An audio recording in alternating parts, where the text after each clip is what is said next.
Nirerespeto ng Malacanang ang desisyon ng International Criminal Court na payagan si dating Pangulong Rodrigo Duterte na hindi dumalo sa itinakdang detention hearing. Samantala, inahayag naman ng palasyo na kasalukuyang hindi pinag-uusapan ang posibleng pagbabalik ng Pilipinas sa Rome Statute.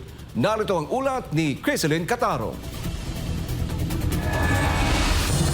Pinayagan ng International Criminal Court o ICC ang kahilingan ni dating Pangulong Rodrigo Duterte na hindi dumalo sa kanyang detention hearing na nakatakda sa Biyernes, Pebrero 27. Dahil dito, magpapatuloy ang pagdinig kahit wala siya. Ayon kay Presidential Communications Office Undersecretary Claire Castro, iginagalang ng Malacanang ang desisyon ng dating Pangulo at ang resolusyon ng ICC na pahintulutang huwag magpakita sa naturang pagdinig ang dating Pangulo. Anya, hindi makikialam ang kasalukuyang administrasyon sa usaping ito. Ang Pangulo po kasi at ang administrasyon na ito ay hindi po makikialam sa nasabing hearing. Kung ang nais po ng dating Pangulong Duterte ay hindi magpakita sa taong bayan, kanya pong desisyon yan. At kung ito naman po ay naresolba ng ICC, napayagan siya na huwag magpakita at hindi maging present sa kanyang sariling hearing, igagalang po natin yan.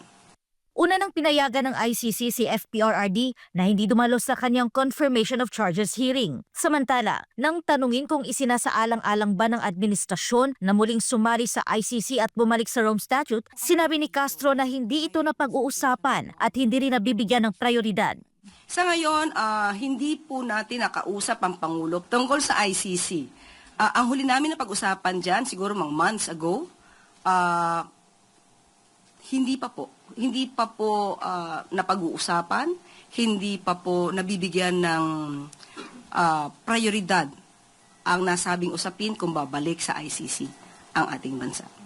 Hindi rin makapagbigay ng tiyak na sagot si Castro tungkol sa posibilidad na muling sumali ang Pilipinas sa ICC dahil hindi rin daw ito natatalakay ng Pangulo. Gayunman, plano niyang kausapin si Pangulong Marcos hinggil dito. Matatanda ang March 2019 nang tuluyang kumalas sa ICC ang Pilipinas sa ilalim ng panunungkulan ni FPRRD. Para sa Diyos at sa Pilipinas kong mahal, ito si Criselyn Cataro, SMNI News.